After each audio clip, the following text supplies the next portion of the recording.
ඔන්න 2023-24 වර්ෂවලට අදාළව විද්‍යාපීඨවලට සිසුන් ඇතුළත් කර ගැනීමේ ගැසට් නිවේදනය නිකුත් වෙලා තියෙනවා.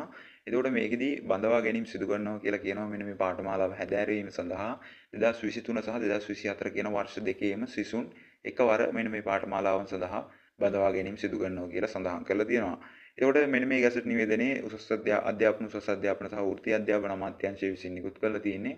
මේකෙදි කියනවා 3 අවුරුදු පූර්ව සේවා ජාතික ශික්ෂණ විද්‍යා ඩිප්ලෝමා පාඨමාලාවක් හැදෑරීම සඳහා 2023 වර්ෂයේ හෝ 2024 වර්ෂයේ අපසුසස් පෙළ ප්‍රතිඵල මත ශික්ෂණලාභීන් කණ්ඩායම් දෙකක් එකවර ජාතික අධ්‍යාපන විද්‍යාපීඨවලට ඇතුළත් කර ගැනීම 2025 කියලා සඳහන් කරලා තියෙනවා.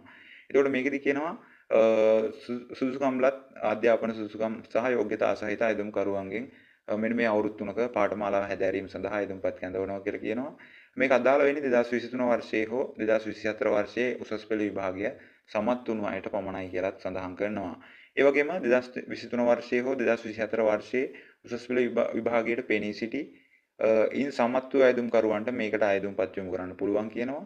ඒ වගේම අයදුම්පත් අනිවාර්යෙන්ම ඔයාලා මාර්ගගත ක්‍රමවේදයට පමණයි ඔයාලගේ අයදුම්පත් යොමු කරන්න ඕනේ. කියන්නේ ඔන්ලයින් පමණයි ඔයාලගේ අයදුම්පත් යොමු කරන්න ඕන. අයදුම්පත් යොමු කරන ආකාරය මෙන්න මේ ගැසට් නිවේදනයේ 10 වෙනි ශීර්ෂය යටතේ දක්වලා තියෙන අයදුම් කිරීම සඳහා උපදෙස් කියන ඡේදයේ පැහැදිලිව සඳහන් කරලා තියෙනවා. අන්න ඒ විදිහට ඔයාලගේ අයදුම්පත් යොමු කරන්න කියලා මේකෙදී සඳහන් කරනවා. ඊට පස්සේ කියනවා 2023 සහ 24 වර්ෂවලට අදාළව ඉල්ලුම් කිරීමට කියන්නේ වර්ෂ දෙකටම අදාළවම ඉල්ලුම් කිරීමට සුසුකම් සපුරා ඇති අයදුම්කරුවන් වර්ෂ දෙකටම අයදුම්පත් යොමු කරනවා නම් යොමු කිරීමට අපේක්ෂා කරනවා නම් ඒක මාර්ගගත ක්‍රමවේද ඔස්සේ වර්ෂ දෙක සඳහා වෙන වෙනම ඔයාලා අයදුම්පත් යොමු කරන්න ඕනේ කියලා සඳහන් කරලා තියෙනවා.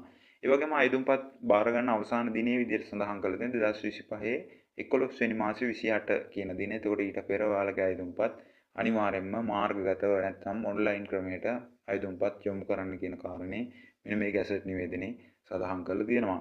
ඊට පස්සේ කියනවා ගැසට් නිවේදනයේ සඳහන් සියලු කරුණු හොඳින් කියවා අවබෝධ කරගෙන ඒ අනුව මාර්ගගත අයදුම් කිරීමේ වගකීම අයදුම්කරු සතු වේ කියලා නිවැරදිව ඉදිරිපත් නොකරන අයදුම්පත් පිළිබඳ පසුව කරනු ලබන ඉල්ලීම් සලකා බලන්නේ නැහැ කියලා සඳහන් කරනවා. ඒක නිසා නිවැරදිව හරියට ඔයාලගේ අයදුම් පත්‍රය මාර්ගගතව පුරවන්න කියන කාරණේ මේකෙදි සඳහන් කරනවා.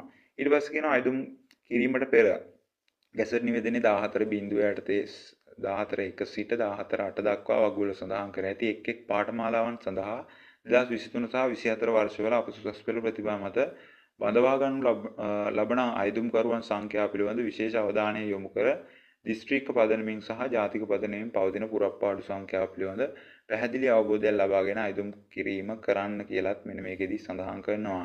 ඊට පස්සේ කියනවා යෝග්‍යතා විදියට මෙන්න මේ පාඨමාලාව සඳහා බඳවා ගැනීමේදී සෑම අයදුම්කරුවෙකුම ශ්‍රී ලාංකික පුරවැසියෙ වෙන්න ඕනි කියලා කියනවා. විශිෂ්ට චරිතයකින් යුතු වෙන්න ඕනි කියලා කියනවා. ඒ වගේම යහපත් කායික සහ මානසික සෞඛ්‍යයකින් යුතු පුද්ගලයෙක් වෙන්න ඕනි කියලා කියනවා. වයස අවුරුදු 25ට නොවැඩි වෙන්න ඕනි කියලාත් සඳහන් කරලා තියෙනවා. ඒ වගේම පූජ්‍ය පක්ෂයේ හෝ අදාළ ආගමික පාඨමාලාවක් සම්පූර්ණ පමණක් අයදුම් කළ යුතු අතර